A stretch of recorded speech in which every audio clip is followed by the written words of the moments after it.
Hello students, welcome to you to the video on Can't Climb Trees Anymore, written by Ruskin Bond.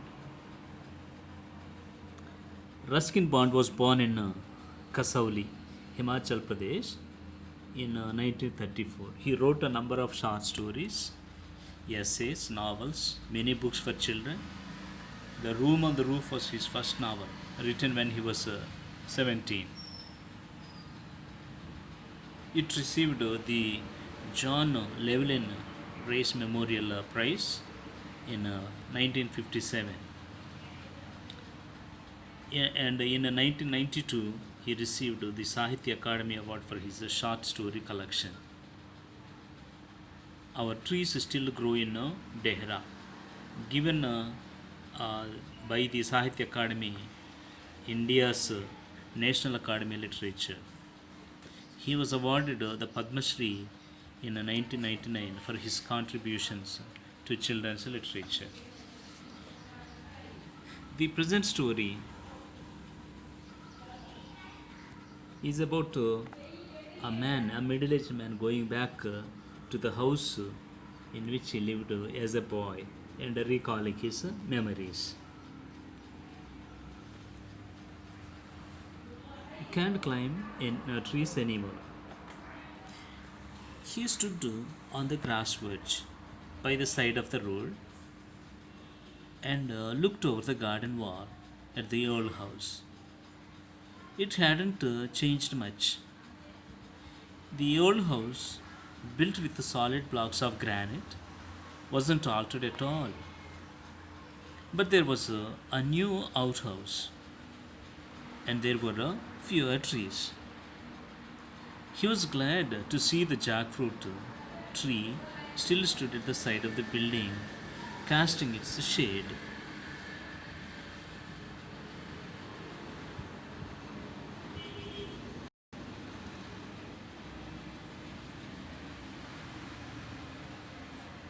He remembered his grandmother saying, "A blessing rests on the house where the shadow of a tree falls."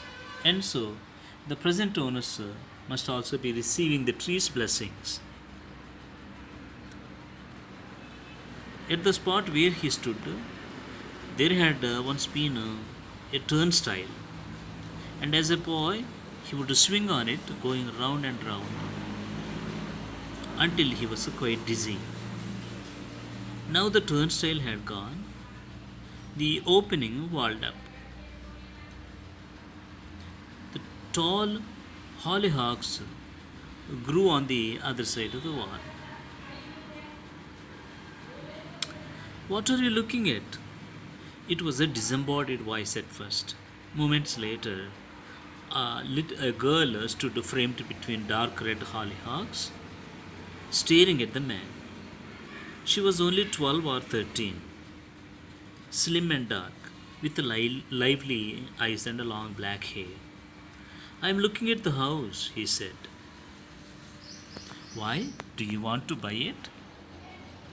"Is it your house?" "It's my father's." "And what does your father do?" "He's only a colonel." "Only a colonel?"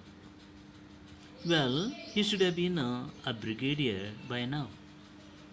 The man burst out laughing. "It's not funny," she said. "Even mummy says he should have been a brigadier." It was on the tip of his tongue to make a witty remark.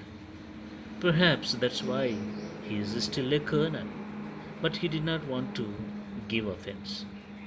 They stood on either side of the wall, uprising each other.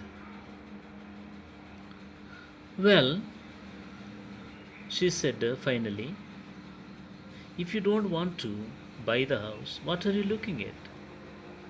"I used to live here once." "Oh, 25 years ago, as a boy, as a young man, and then my grandmother died, and we sold the house and went away." She was silent for a while, taking in this information. Then she said, and you'd like to buy it back now, but you don't have the money? He didn't look very prosperous.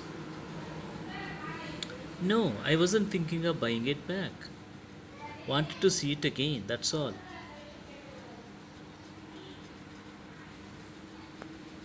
How long have you lived in it? Only 3 years. She smiled. She'd been eating a melon, and there was still juice in the corners of her mouth. Would you like to come in and look more closely? Wouldn't your parents mind? They have gone to club. They won't mind. I am allowed to bring my friends home. Even elderly friends like me? How old are you? Oh, just middle aged, but feeling young today. And to prove it, he decided he'd climb over the wall instead of going round to the gate. He got up on the wall all right, but I had to rest there, breathing heavily. Middle aged man on the flying trapeze, he muttered to himself. I'll help you, she said, and gave him her hand.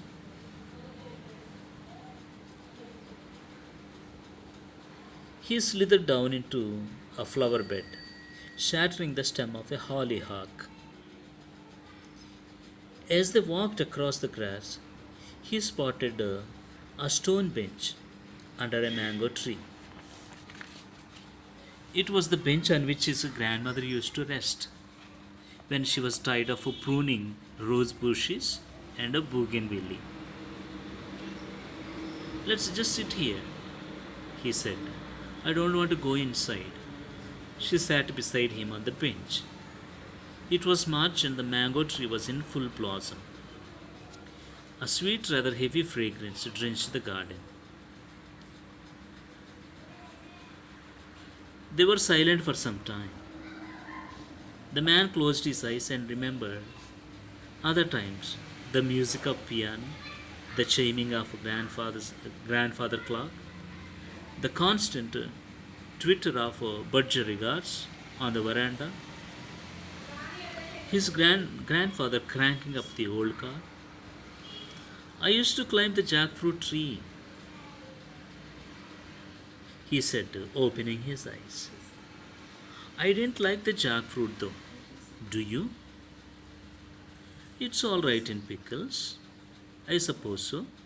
The tree was easy to climb. I spent a lot of time in it.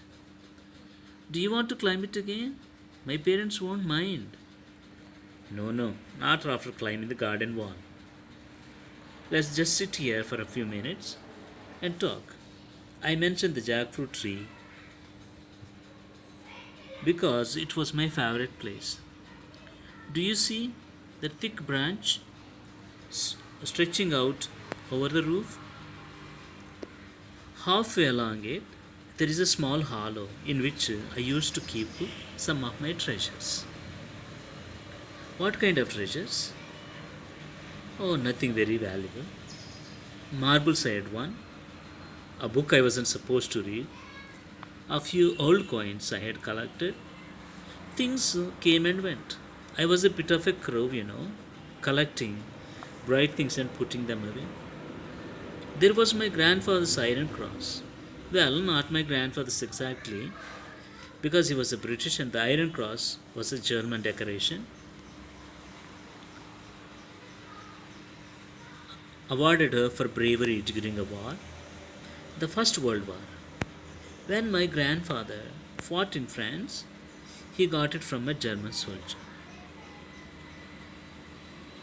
Dead or alive? I beg your pardon? Oh, you mean the German? I never asked. Dead, I suppose? Or perhaps he was a prisoner. I never asked grandfather. Isn't it the strange thing?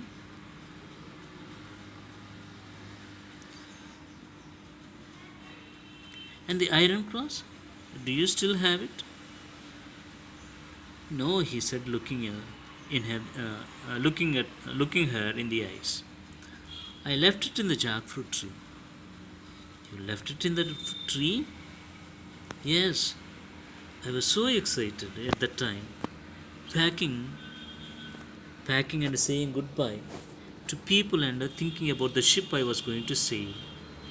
On that, I simply forgot all about it. She was silent, considering, her finger on her lips. Her gaze fixed on the jackfruit tree.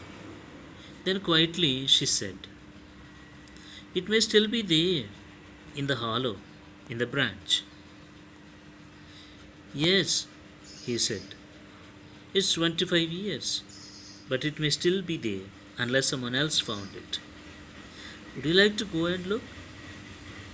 I can't climb trees anymore." "If you can't, I will go and see. You just sit here and wait for me." She sprang up and ran across the grass, swift and sweet of limb. Soon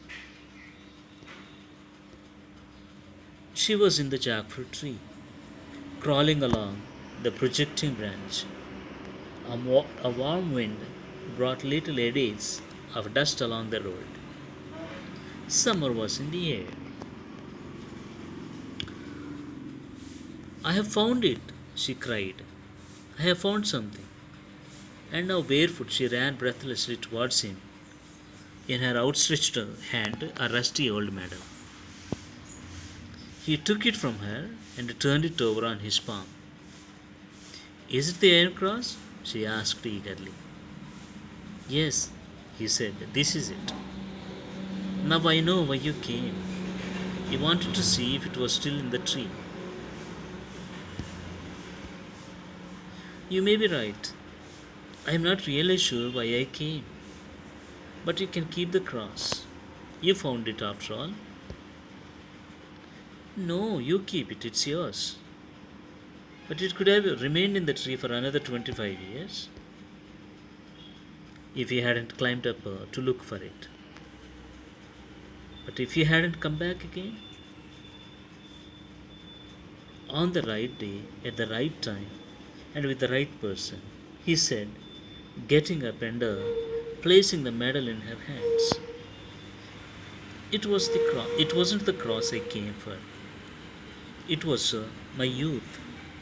She didn't understand, but she walked with him to the gate and stood there gazing after him as he walked away. Where the road turned, he looked back and waved to her.